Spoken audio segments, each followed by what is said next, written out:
જય ગોમાતા, જય શ્રી કૃષ્ણ. હું ચિરાગ અત્યારે છું છાપરિયાળી.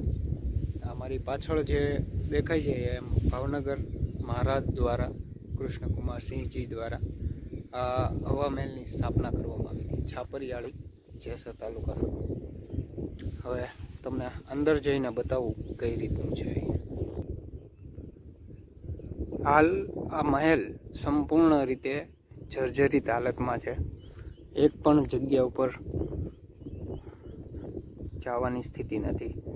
આ અહીંયા જોઈ શકો. ચાલો હવે અંદર જઈએ અને જોઈએ.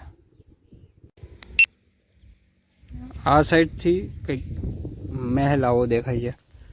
આ એનું એન્ટ્રન્સ છે. ચાલો અંદર જઈએ અને જોઈએ.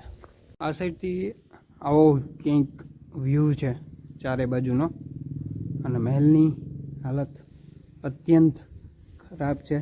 બહુ ખરાબ દુર્ગંધ આવે છે. બાકી આ ઓરડામાંથી સીધું સામેની સાઈડ જે આપણે એન્ટર થયા ત્યાં નીકળાઈ જાય છે. અહીંયા પણ એન્ટ્રન્સ, અહીંયા પણ. હવે આપણે ઉપર જવાનો રસ્તો ગોતીએ. અહીંયા પણ કંઈક સામાન રાખવા માટે આવી કંઈક જૂના જમાનાનું છે.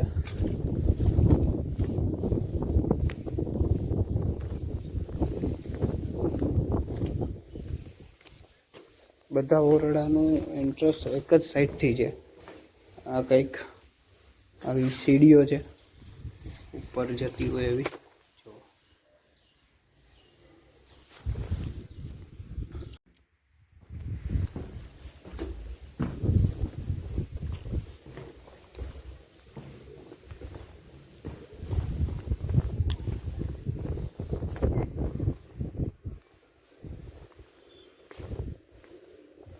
આ શાયદ ઓકે આ બાલ્કની છે. અહીંથી ગામનો સુંદર નજારો તમને દેખાય. ચારે બાજુ નાના મોટા ટેકરાઓ.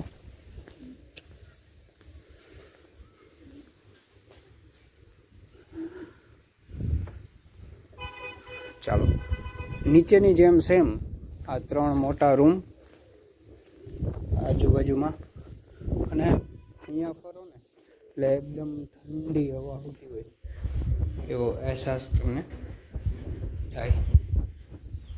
આ અને બાથરૂમ ભૂલી ગયો હતો. અને કંઈક આવી છત ઓરડાઓ. અહીંયા પણ બાલ્કની છે પણ એકદમ જર્જરિત હાલતમાં છે, એટલે આપણે ત્યાં જવાનું રિસ્ક લેશું નહીં. સેમ કન્ડિશન આ બાજુ પણ છે.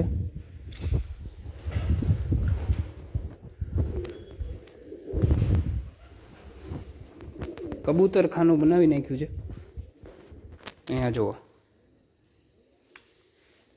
પગ મૂક્યો હોય તો સીધા નીચે જઈએ. અહીંયા પણ બધું તૂટેલું જ છે, ખાલી એક જગ્યા.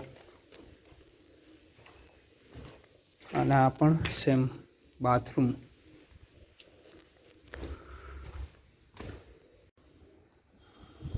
મિત્રો, આ આપણો એક સાંસ્કૃતિક વારસો છે.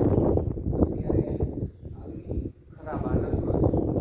તો હું આશા કરું છું કે તમે બધા વિડીયોને વધારેમાં વધારે શેર કરો, જેથી આ નવીનીકરણ જો શક્ય હોય તો થાય અને સુંદર રૂપ આપી શકીએ. બાકી તે અહીંયા ઊભા રહ્યો એટલે બહાર ગમે વાતાવરણ હોય એકદમ ઠંડી હવાનો અહેસાસ આવે છે. ચાલો મળીએ ફરી એક વખત નવા વિડીયોમાં. ત્યાં સુધી બાય. જય ગોમાતા, જય શ્રી કૃષ્ણ.